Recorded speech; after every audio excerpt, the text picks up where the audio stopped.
Hello everyone, welcome to Voice Voyage, and I know you use this video to fall asleep, so before that, like the video and subscribe to the channel. Also comment down where are you from and what time are you watching. Now get comfortable and relax.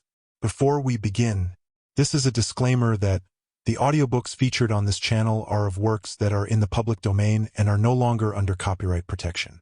This means the content is free to be used, shared, and distributed. We strive to ensure all materials are properly verified as public domain works. However, if you believe we've mistakenly included copyrighted content, please contact us immediately for removal. This content is provided for educational and entertainment purposes only. We do not claim ownership over any of the texts and aim to make these timeless works more accessible through audio format. Thank you for listening and supporting the preservation of classic literature. The Adventures of Sherlock Holmes. The Adventure of Beryl Coronet, by Arthur Conan Doyle. Holmes, said I as I stood one morning in our bow window looking down the street. Here is a madman coming along. It seems rather sad that his relatives should allow him to come out alone. My friend rose lazily from his armchair and stood with his hands in the pockets of his dressing gown, looking over my shoulder. It was a bright, crisp February morning, and the snow of the day before still lay deep upon the ground, shimmering brightly in the wintry sun. Down the center of Baker Street it had been plowed into a brown crumbly band by the traffic, but at either side and on the heaped-up edges of the footpaths it still lay as white as when it fell. The gray pavement had been cleaned and scraped, but was still dangerously slippery, so that there were fewer passengers than usual. Indeed, from the direction of the Metropolitan Station no one was coming save the single gentleman whose eccentric conduct had drawn my attention. He was a man of about 50, tall, portly, and imposing, with a massive, strongly marked face and a commanding figure. He was dressed in a somber yet rich style, in black frock coat, shining hat, neat brown gaiters, and well-cut pearl-gray trousers. Yet his actions were in absurd contrast to the dignity of his dress and features, for he was running hard, with occasional little springs, such as a weary man gives who is little accustomed to set any tax upon his legs. As he ran he jerked his hands up and down, waggled his head, and writhed his face into the most extraordinary contortions. "What on earth can be the matter with him?" I asked. "He is looking up at the numbers of the houses." "I believe that he is coming here," said Holmes, rubbing his hands. "Here? Yes. I rather think he is coming to consult me professionally. I think that I recognize the symptoms." "Ha! Did I not tell you?" As he spoke, the man, puffing and blowing, rushed at our door and pulled at our bell until the whole house resounded with the clanging. A few moments later he was in our room, still puffing, still gesticulating, but with so fixed a look of grief and despair in his eyes that our smiles were turned in an instant to horror and pity. For a while he could not get his words out, but swayed his body and plucked at his hair like one who has been driven to the extreme limits of his reason. Then, suddenly springing to his feet, he beat his head against the wall with such force that we both rushed upon him and tore him away to the center of the room. Sherlock Holmes pushed him down into the easy-chair and, sitting beside him, patted his hand and chatted with him in the easy, soothing tones which he knew so well how to employ. "You have come to me to tell your story, have you not?" said he. "You are fatigued with your haste. Pray wait until you have recovered yourself, and then I shall be most happy to look into any little problem which you may submit to me." The man sat for a minute or more with a heaving chest, fighting against his emotion. Then he passed his handkerchief over his brow, set his lips tight, and turned his face towards us. "No doubt you think me mad," said he. "I see that you have had some great trouble," responded Holmes. "God knows I have. A trouble which is enough to unseat my reason, so sudden and so terrible is it. Public disgrace I might have faced, although I am a man whose character has never yet borne a stain. Private affliction also is the lot of every man. But the two coming together, and in so frightful a form, have been enough to shake my very soul. Besides, it is not I alone. The very noblest in the land may suffer unless some way be found out of this horrible affair." "Pray compose yourself, sir," said Holmes, "and let me have a clear account of who you are and what it is that has befallen you." "My name," answered our visitor, "is probably familiar to your ears. I am Alexander Holder, of the banking firm of Holder and Stevenson, of Threadneedle Street. The name was indeed well known to us as belonging to the senior partner in the second-largest private banking concern in the City of London. What could have happened, then, to bring one of the foremost citizens of London to this most pitiable pass? We waited, all curiosity, until with another effort he braced himself to tell his story. "I feel that time is of value," said he. "That is why I hastened here when the police inspector suggested that I should secure your cooperation. I came to Baker Street by the Underground and hurried from there on foot, for the cabs go slowly through this snow. That is why I was so out of breath, for I am a man who takes very little exercise. I feel better now, and I will put the facts before you as shortly and yet as clearly as I can.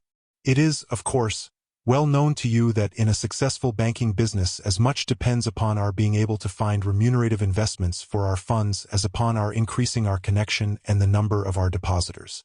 One of our most lucrative means of laying out money is in the shape of loans, where the security is unimpeachable. We have done a good deal in this direction during the last few years, and there are many noble families to whom we have advanced large sums upon the security of their pictures, libraries, or plate. Yesterday morning I was seated in my office at the bank when a card was brought in to me by one of the clerks. I started when I saw the name, for it was that of none other than, well, perhaps even to you I had better say no more than that it was a name which is a household word all over the earth, one of the highest, noblest, most exalted names in England. I was overwhelmed by the honor and attempted, when he entered, to say so, but he plunged at once into business with the air of a man who wishes to hurry quickly through a disagreeable task. "Mr. Holder," said he, "I have been informed that you are in the habit of advancing money. The firm does so when the security is good." I answered. "It is absolutely essential to me," said he, "that I should have £50,000 at once. I could, of course, borrow so trifling a sum 10 times over from my friends, but I much prefer to make it a matter of business and to carry out that business myself. In my position you can readily understand that it is unwise to place oneself under obligations. For how long, may I ask? Do you want this sum?" I asked. "Next Monday I have a large sum due to me, and I shall then most certainly repay what you advance, with whatever interest you think it right to charge. But it is very essential to me that the money should be paid at once. I should be happy to advance it without further parley from my own private purse," said I, "were it not that the strain would be rather more than it could bear. If, on the other hand, I am to do it in the name of the firm, then in justice to my partner I must insist that, even in your case, every businesslike precaution should be taken. I should much prefer to have it so," said he, raising up a square, black morocco case which he had laid beside his chair. "You have doubtless heard of the Beryl Coronet? One of the most precious public possessions of the Empire," said I. "Precisely." He opened the case, and there, embedded in soft, flesh-colored velvet, lay the magnificent piece of jewelry which he had named. "There are 39 enormous barrels," said he, "and the price of the gold chasing is incalculable. The lowest estimate would put the worth of the coronet at double the sum which I have asked. I am prepared to leave it with you as my security." I took the precious case into my hands and looked in some perplexity from it to my illustrious client. "You doubt its value?" he asked. "Not at all. I only doubt the propriety of my leaving it. You may set your mind at rest about that. I should not dream of doing so were it not absolutely certain that I should be able in 4 days to reclaim it. It is a pure matter of form. Is the security sufficient? Ample? You understand, Mr. Holder, that I am giving you a strong proof of the confidence which I have in you, founded upon all that I have heard of you. I rely upon you not only to be discreet and to refrain from all gossip upon the matter but, above all, to preserve this coronet with every possible precaution, because I need not say that a great public scandal would be caused if any harm were to befall it. Any injury to it would be almost as serious as its complete loss, for there are no barrels in the world to match these, and it would be impossible to replace them. I leave it with you, however, with every confidence, and I shall call for it in person on Monday morning." Seeing that my client was anxious to leave, I said no more but, calling for my cashier, I ordered him to pay over £51,000 notes. When I was alone once more, however, with the precious case lying upon the table in front of me, I could not but think with some misgivings of the immense responsibility which it entailed upon me. There could be no doubt that, as it was a national possession, a horrible scandal would ensue if any misfortune should occur to it. I already regretted having ever consented to take charge of it. However, it was too late to alter the matter now, so I locked it up in my private safe and turned once more to my work. When evening came, I felt that it would be an imprudence to leave so precious a thing in the office behind me. Bankers' safes had been forced before now, and why should not mine be? If so, how terrible would be the position in which I should find myself. I determined, therefore, that for the next few days I would always carry the case backward and forward with me, so that it might never be really out of my reach. With this intention, I called a cab and drove out to my house at Streatham, carrying the jewel with me. I did not breathe freely until I had taken it upstairs and locked it in the bureau of my dressing room. And now a word as to my household, Mr. Holmes, for I wish you to thoroughly understand the situation. My groom and my page sleep out of the house, and may be set aside altogether. I have 3 maidservants who have been with me a number of years, and whose absolute reliability is quite above suspicion. Another, Lucy Parr, the second waiting maid, has only been in my service a few months. She came with an excellent character, however, and has always given me satisfaction. She is a very pretty girl and has attracted admirers who have occasionally hung about the place. That is the only drawback which we have found to her, but we believe her to be a thoroughly good girl in every way. So much for the servants. My family itself is so small that it will not take me long to describe it. I am a widower and have an only son, Arthur. He has been a disappointment to me, Mr. Holmes, a grievous disappointment. I have no doubt that I am myself to blame. People tell me that I have spoiled him. Very likely I have. When my dear wife died, I felt that he was all I had to love. I could not bear to see the smile fade even for a moment from his face. I have never denied him a wish. Perhaps it would have been better for both of us had I been sterner, but I meant it for the best. It was naturally my intention that he should succeed me in my business, but he was not of a business turn. He was wild, wayward, and, to speak the truth, I could not trust him in the handling of large sums of money. When he was young, he became a member of an aristocratic club, and there, having charming manners, he was soon the intimate of a number of men with long purses and expensive habits. He learned to play heavily at cards and to squander money on the turf, until he had again and again to come to me and implore me to give him an advance upon his allowance, that he might settle his debts of honor. He tried more than once to break away from the dangerous company which he was keeping, but each time the influence of his friend, Sir George Benwell, was enough to draw him back again.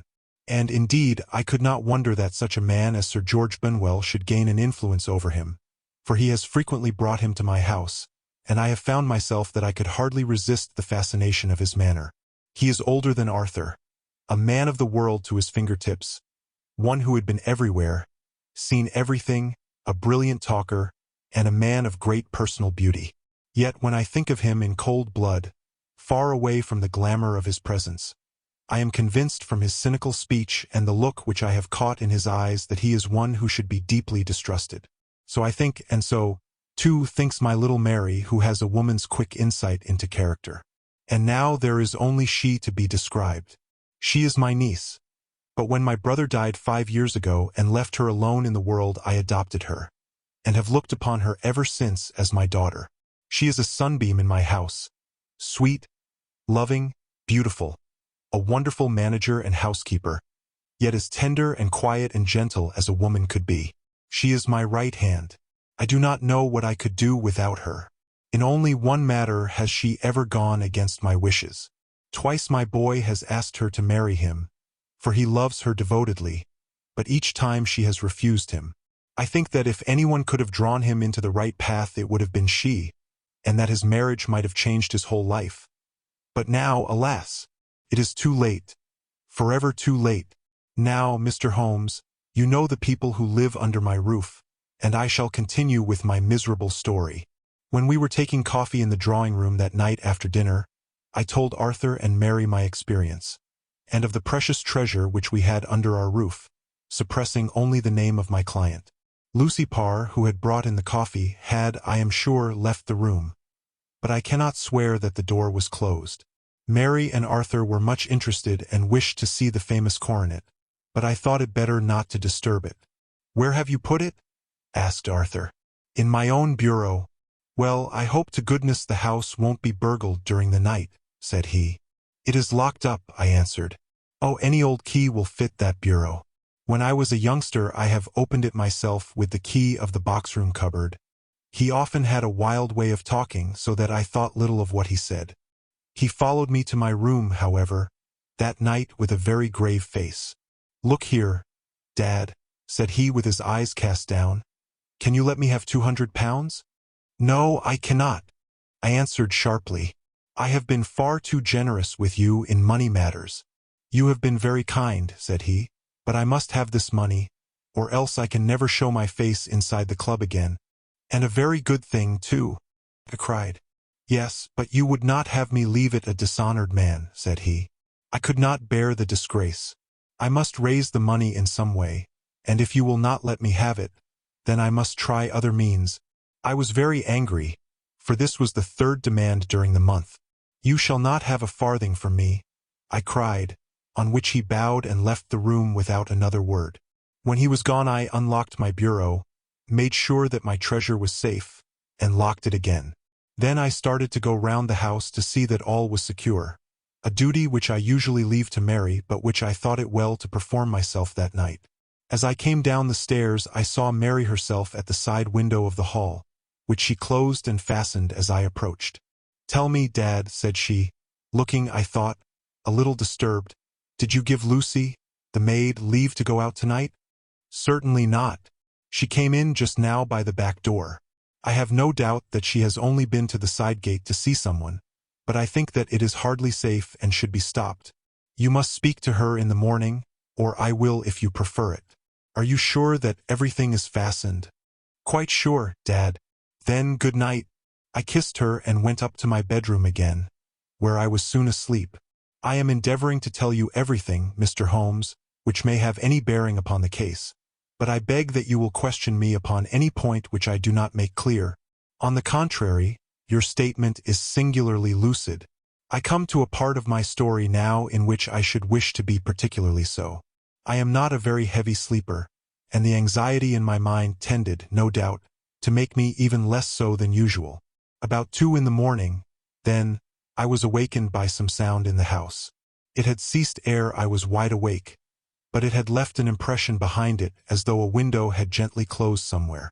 I lay listening with all my ears. Suddenly, to my horror, there was a distinct sound of footsteps moving softly in the next room. I slipped out of bed, all palpitating with fear, and peeped round the corner of my dressing-room door. "Arthur!"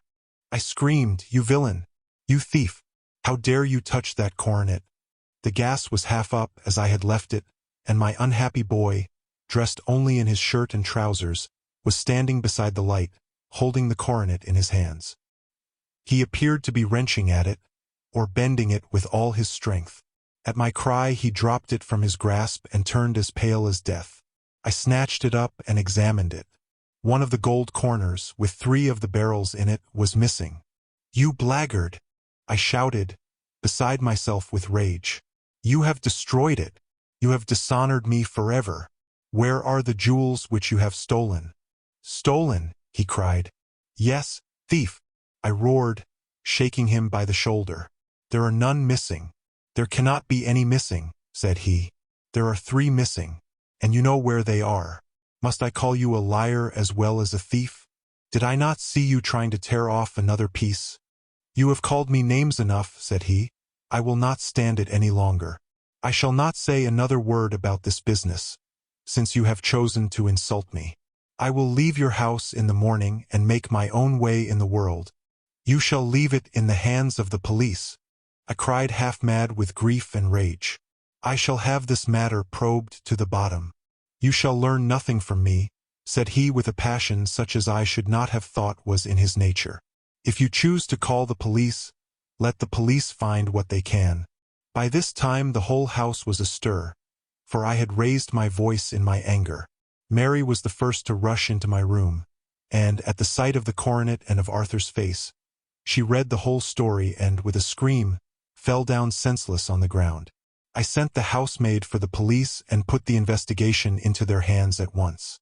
When the inspector and a constable entered the house, Arthur, who had stood sullenly with his arms folded, asked me whether it was my intention to charge him with theft. I answered that it had ceased to be a private matter, but had become a public one, since the ruined coronet was national property. I was determined that the law should have its way in everything. At least, said he, you will not have me arrested at once. It would be to your advantage as well as mine if I might leave the house for 5 minutes, that you may get away, or perhaps that you may conceal what you have stolen, said I. And then, realizing the dreadful position in which I was placed, I implored him to remember that not only my honor but that of one who was far greater than I was at stake, and that he threatened to raise a scandal which would convulse the nation. He might avert it all if he would but tell me what he had done with the 3 missing stones. You may as well face the matter, said I. You have been caught in the act, and no confession could make your guilt more heinous. If you but make such reparation as is in your power, by telling us where the barrels are, all shall be forgiven and forgotten. Keep your forgiveness for those who ask for it. He answered, turning away from me with a sneer. I saw that he was too hardened for any words of mine to influence him. There was but one way for it. I called in the inspector and gave him into custody. A search was made at once not only of his person but of his room and of every portion of the house where he could possibly have concealed the gems. But no trace of them could be found, nor would the wretched boy open his mouth for all our persuasions and our threats. This morning he was removed to a cell, and I, after going through all the police formalities, have hurried round to you to implore you to use your skill in unraveling the matter. The police have openly confessed that they can at present make nothing of it. You may go to any expense which you think necessary. I have already offered a reward of £1,000. My God, what shall I do? I have lost my honor, my gems, and my son in one night. Oh, what shall I do? He put a hand on either side of his head and rocked himself to and fro, droning to himself like a child whose grief has got beyond words. Sherlock Holmes sat silent for some few minutes, with his brows knitted and his eyes fixed upon the fire. Do you receive much company? He asked. None save my partner with his family and an occasional friend of Arthur's. Sir George Benwell has been several times lately. No one else, I think. Do you go out much in society? Arthur does. Mary and I stay at home. We neither of us care for it. That is unusual in a young girl. She is of a quiet nature. Besides, she is not so very young. She is 24. This matter, from what you say, seems to have been a shock to her also. Terrible. She is even more affected than I. You have neither of you any doubt as to your son's guilt? How can we have when I saw him with my own eyes with the coronet in his hands? I hardly consider that a conclusive proof. Was the remainder of the coronet at all injured? Yes, it was twisted. Do you not think, then, that he might have been trying to straighten it? God bless you. You are doing what you can for him and for me, but it is too heavy a task. What was he doing there at all? If his purpose were innocent, why did he not say so? Precisely. And if it were guilty, why did he not invent a lie? His silence appears to me to cut both ways. There are several singular points about the case. What did the police think of the noise which awoke you from your sleep? They considered that it might be caused by Arthur's closing his bedroom door. A likely story, as if a man bent on felony would slam his door so as to wake a household. What did they say, then, of the disappearance of these gems? They are still sounding the planking and probing the furniture in the hope of finding them. Have they thought of looking outside the house? Yes, they have shown extraordinary energy. The whole garden has already been minutely examined. Now, my dear sir, said Holmes, is it not obvious to you now that this matter really strikes very much deeper than either you or the police were at first inclined to think? It appeared to you to be a simple case. To me it seems exceedingly complex. Consider what is involved by your theory. You suppose that your son came down from his bed, went, at great risk, to your dressing room, opened your bureau, took out your coronet, broke off by main force a small portion of it, went off to some other place, concealed 3 gems out of the 39, with such skill that nobody can find them, and then returned with the other 36 into the room in which he exposed himself to the greatest danger of being discovered. I ask you now, is such a theory tenable? But what other is there? Cried the banker with a gesture of despair. If his motives were innocent, why does he not explain them? It is our task to find that out, replied Holmes. So now, if you please, Mr. Holder, we will set off for Streatham together, and devote an hour to glancing a little more closely into details. My friend insisted upon my accompanying them in their expedition, which I was eager enough to do, for my curiosity and sympathy were deeply stirred by the story to which we had listened. I confess that the guilt of the banker's son appeared to me to be as obvious as it did to his unhappy father, but still I had such faith in Holmes' judgment that I felt that there must be some grounds for hope as long as he was dissatisfied with the accepted explanation. He hardly spoke a word the whole way out to the southern suburb, but sat with his chin upon his breast and his hat drawn over his eyes, sunk in the deepest thought. Our client appeared to have taken fresh heart at the little glimpse of hope which had been presented to him, and he even broke into a desultory chat with me over his business affairs. A short railway journey and a shorter walk brought us to Fairbank, the modest residence of the great financier. Fairbank was a good-sized square house of white stone, standing back a little from the road. A double carriage sweep with a snow-clad lawn stretched down in front to 2 large iron gates which closed the entrance. On the right side was a small wooden thicket, which led into a narrow path between 2 neat hedges stretching from the road to the kitchen door, and forming the tradesman's entrance. On the left ran a lane which led to the stables, and was not itself within the grounds at all, being a public, though little used, thoroughfare. Holmes left us standing at the door and walked slowly all round the house, across the front, down the tradesman's path, and so round by the garden behind into the stable lane. So long was he that Mr. Holder and I went into the dining room and waited by the fire until he should return. We were sitting there in silence when the door opened and a young lady came in. She was rather above the middle height, slim, with dark hair and eyes, which seemed the darker against the absolute pallor of her skin. I do not think that I have ever seen such deadly paleness in a woman's face. Her lips, too, were bloodless, but her eyes were flushed with crying. As she swept silently into the room, she impressed me with a greater sense of grief than the banker had done in the morning, and it was the more striking in her as she was evidently a woman of strong character, with immense capacity for self-restraint. Disregarding my presence, she went straight to her uncle and passed her hand over his head with a sweet womanly caress. "You have given orders that Arthur should be liberated, have you not, Dad?" she asked. "No, no, my girl. The matter must be probed to the bottom. But I am so sure that he is innocent. You know what woman's instincts are. I know that he has done no harm, and that you will be sorry for having acted so harshly. Why is he silent? Then, if he is innocent, who knows? Perhaps because he was so angry that you should suspect him. How could I help suspecting him? When I actually saw him with the coronet in his hand. Oh, but he had only picked it up to look at it. Oh, do take my word for it that he is innocent. Let the matter drop and say no more. It is so dreadful to think of our dear Arthur in prison. I shall never let it drop until the gems are found. Never, Mary. Your affection for Arthur blinds you as to the awful consequences to me. Far from hushing the thing up, I have brought a gentleman down from London to inquire more deeply into it." "This gentleman?" she asked, facing round to me. "No, his friend. He wished us to leave him alone. He is round in the stable lane now." "The stable lane?" She raised her dark eyebrows. "What can he hope to find there?" "Ah, this, I suppose, is he. I trust, sir, that you will succeed in proving, what I feel sure is the truth, that my cousin Arthur is innocent of this crime.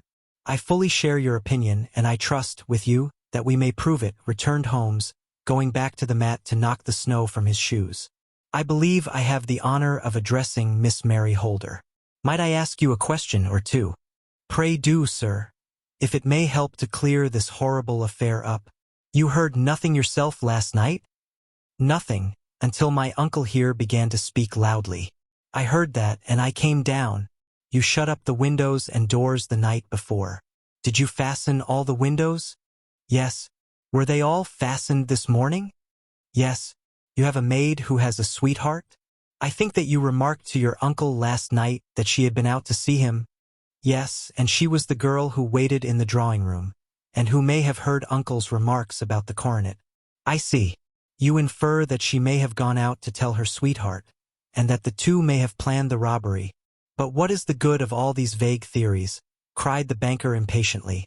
When I have told you that I saw Arthur with the coronet in his hands? Wait a little, Mr. Holder. We must come back to that. About this girl, Miss Holder. You saw her return by the kitchen door, I presume? Yes. When I went to see if the door was fastened for the night, I met her slipping in. I saw the man, too, in the gloom. Do you know him? Oh, yes. He is the greengrocer who brings our vegetables round. His name is Francis Prosper. He stood, said Holmes, to the left of the door. That is to say, farther up the path than is necessary to reach the door? Yes, he did. And he is a man with a wooden leg? Something like fear sprang up in the young lady's expressive black eyes. Why, you are like a magician, said she. How do you know that? She smiled, but there was no answering smile in Holmes' thin, eager face. I should be very glad now to go upstairs, said he. I shall probably wish to go over the outside of the house again. Perhaps I had better take a look at the lower windows before I go up. He walked swiftly round from one to the other, pausing only at the large one which looked from the hall onto the stable lane. This he opened and made a very careful examination of the sill with his powerful magnifying lens. Now we shall go upstairs, said he at last. The banker's dressing room was a plainly furnished little chamber, with a grey carpet, a large bureau, and a long mirror. Holmes went to the bureau first and looked hard at the lock. Which key was used to open it? He asked. That which my son himself indicated. That of the cupboard of the lumber room. Have you it here? That is it on the dressing table. Sherlock Holmes took it up and opened the bureau. It is a noiseless lock, said he. It is no wonder that it did not wake you. This case, I presume, contains the coronet. We must have a look at it. He opened the case, and taking out the diadem, he laid it upon the table. It was a magnificent specimen of the jeweler's art, and the 36 stones were the finest that I have ever seen. At one side of the coronet was a cracked edge, where a corner holding 3 gems had been torn away. Now, Mr. Holder, said Holmes, here is the corner which corresponds to that which has been so unfortunately lost. Might I beg that you will break it off? The banker recoiled in horror. I should not dream of trying, said he. Then I will. Holmes suddenly bent his strength upon it, but without result. I feel it give a little, said he, but though I am exceptionally strong in the fingers, it would take me all my time to break it. An ordinary man could not do it. Now, what do you think would happen if I did break it, Mr. Holder? There would be a noise like a pistol shot. Do you tell me that all this happened within a few yards of your bed, and that you heard nothing of it? I do not know what to think. It is all dark to me, but perhaps it may grow lighter as we go. What do you think, Miss Holder? I confess that I still share my uncle's perplexity. Your son had no shoes or slippers on when you saw him? He had nothing on save only his trousers and shirt. Thank you. We have certainly been favored with extraordinary luck during this inquiry, and it will be entirely our own fault if we do not succeed in clearing the matter up. With your permission, Mr. Holder, I shall now continue my investigations outside. He went alone at his own request, for he explained that any unnecessary footmarks might make his task more difficult. For an hour or more he was at work, returning at last with his feet heavy with snow and his features as inscrutable as ever. I think that I have seen now all that there is to see, Mr. Holder, said he. I can serve you best by returning to my rooms. But the gems, Mr. Holmes, where are they? I cannot tell. The banker wrung his hands. I shall never see them again, he cried. And my son? You give me hopes. My opinion is in no way altered. Then, for God's sake, what was this dark business which was acted in my house last night? If you can call upon me at my Baker Street rooms tomorrow morning between 9 and 10, I shall be happy to do what I can to make it clearer. I understand that you give me carte blanche to act for you, provided only that I get back the gems, and that you place no limit on the sum I may draw. I would give my fortune to have them back. Very good. I shall look into the matter between this and then. Goodbye. It is just possible that I may have to come over here again before evening. It was obvious to me that my companion's mind was now made up about the case, although what his conclusions were was more than I could even dimly imagine. Several times during our homeward journey I endeavored to sound him upon the point, but he always glided away to some other topic, until at last I gave it over in despair. It was not yet 3 when we found ourselves in our rooms once more. He hurried to his chamber and was down again in a few minutes dressed as a common loafer.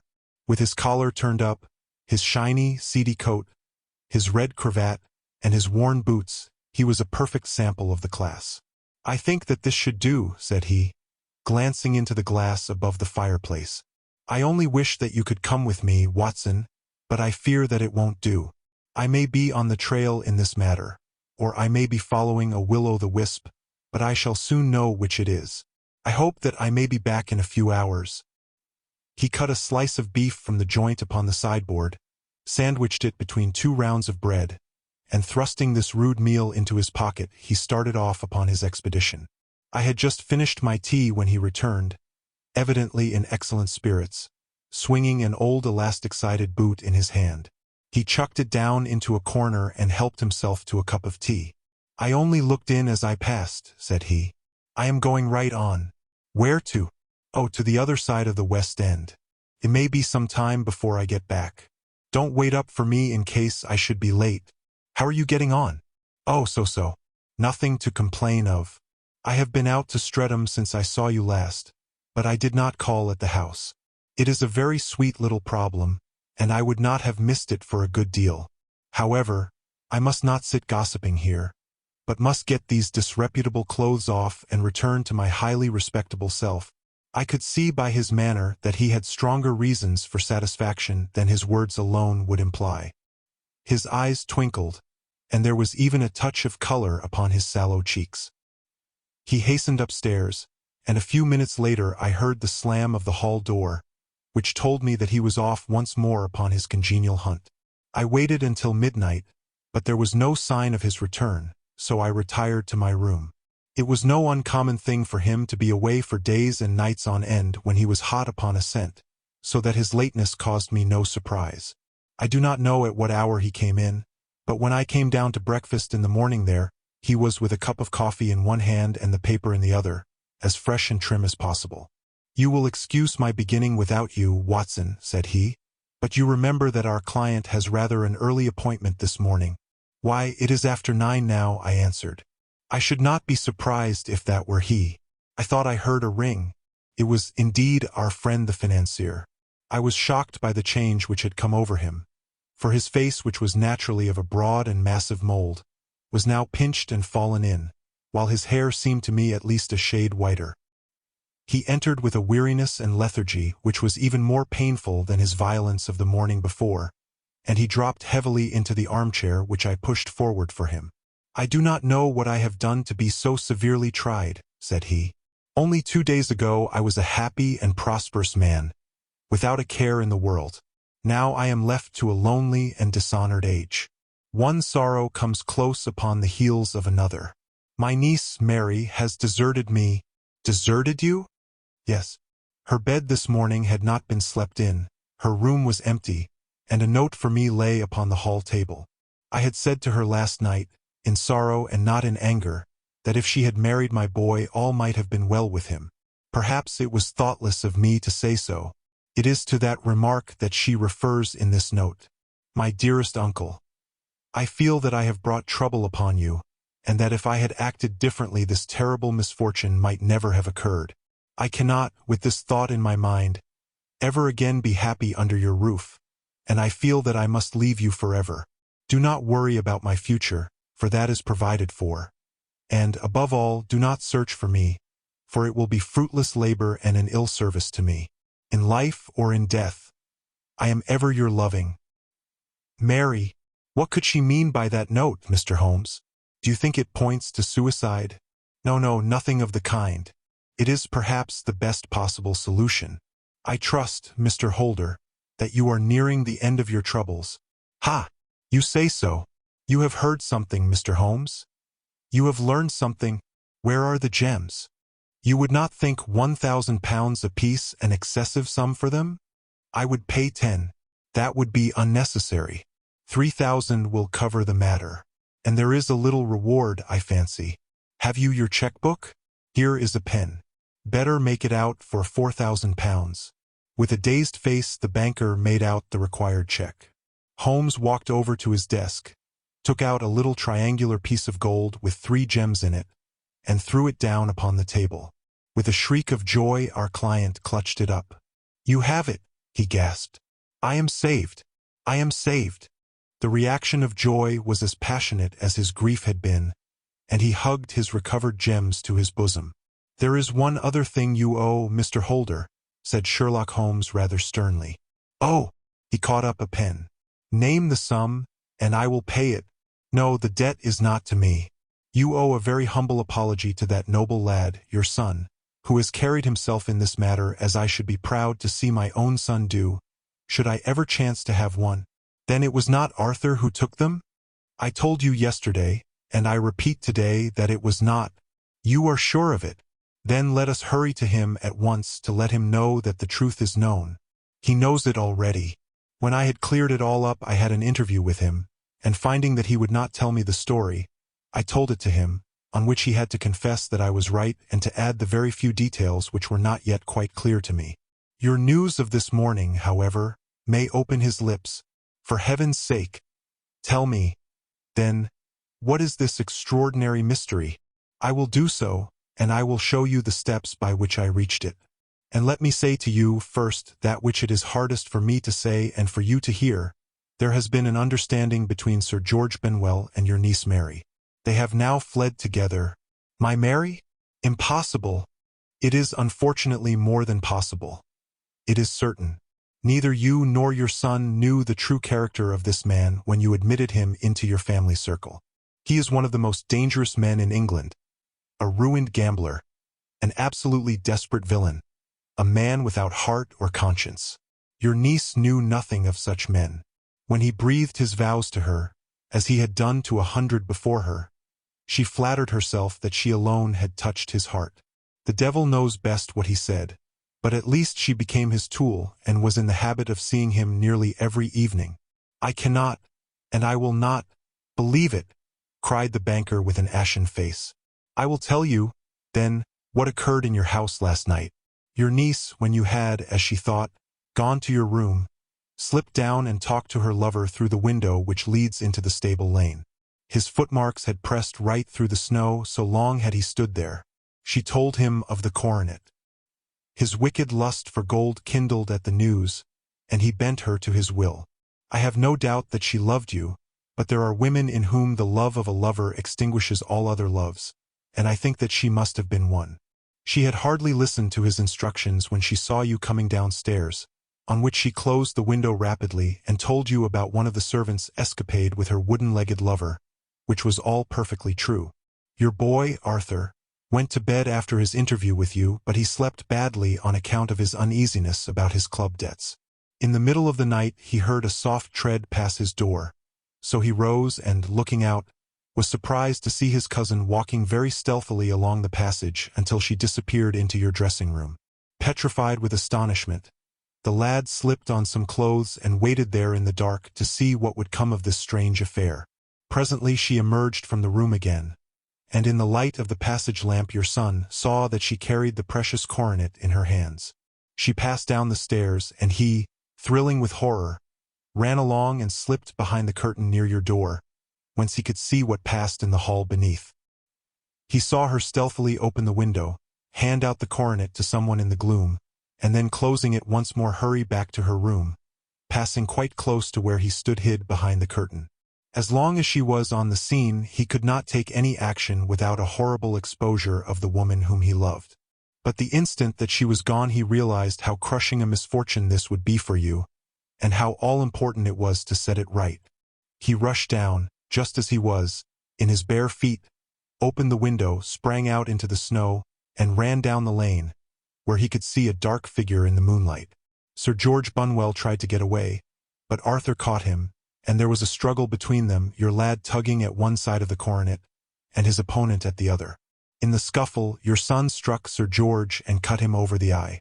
Then something suddenly snapped, and your son, finding that he had the coronet in his hands, rushed back, closed the window, ascended to your room, and had just observed that the coronet had been twisted in the struggle and was endeavoring to straighten it when you appeared upon the scene. "Is it possible?" gasped the banker.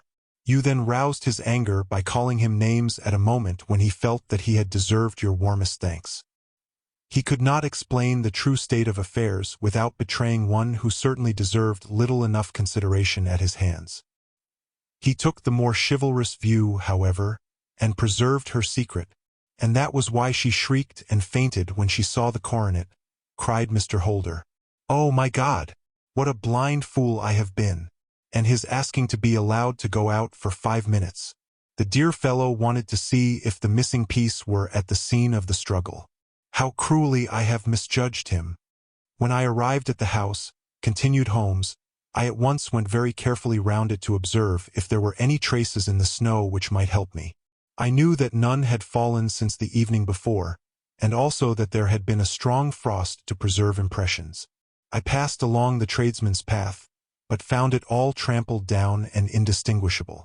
Just beyond it, however, at the far side of the kitchen door, a woman had stood and talked with a man, whose round impressions on one side showed that he had a wooden leg. I could even tell that they had been disturbed, for the woman had run back swiftly to the door, as was shown by the deep toe and light heel marks, while wooden leg had waited a little and then had gone away. I thought at the time that this might be the maid and her sweetheart, of whom you had already spoken to me, and inquiry showed it was so. I passed round the garden without seeing anything more than random tracks, which I took to be the police. But when I got into the stable lane, a very long and complex story was written in the snow in front of me. There was a double line of tracks of a booted man, and a second double line which I saw with delight belonged to a man with naked feet. I was at once convinced from what you had told me that the latter was your son. The first had walked both ways, but the other had run swiftly, and as his tread was marked in places over the depression of the boot, it was obvious that he had passed after the other. I followed them up and found they led to the hall window, where Boots had worn all the snow away while waiting. Then I walked to the other end, which was 100 yards or more down the lane. I saw where Boots had faced round, where the snow was cut up as though there had been a struggle, and, finally, where a few drops of blood had fallen, to show me that I was not mistaken. Boots had then run down the lane, and another little smudge of blood showed that it was he who had been hurt. When he came to the high road at the other end, I found that the pavement had been cleared, so there was an end to that clue.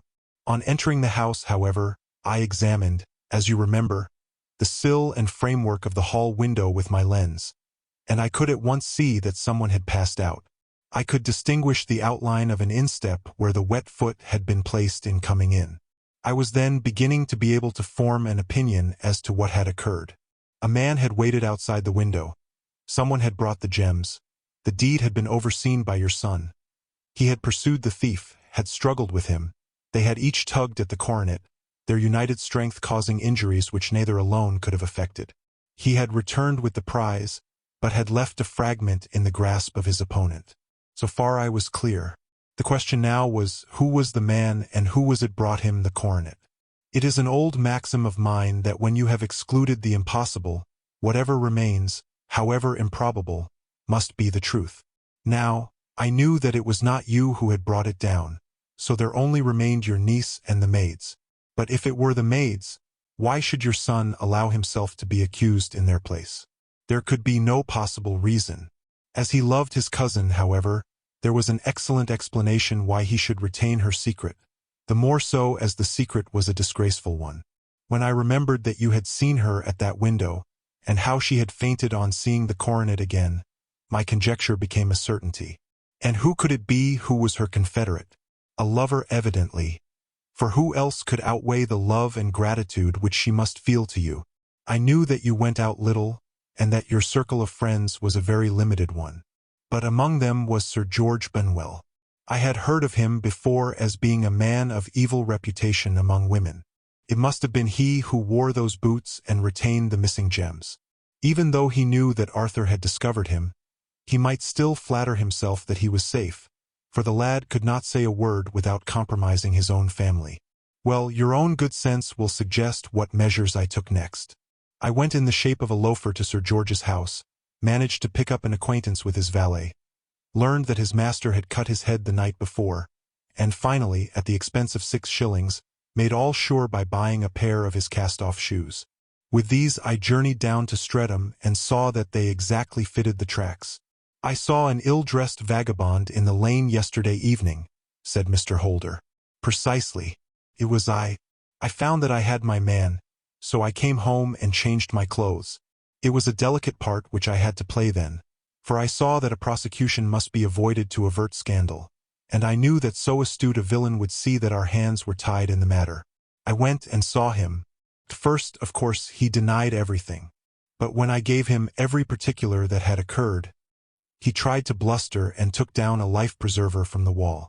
I knew my man, however, and I clapped a pistol to his head before he could strike.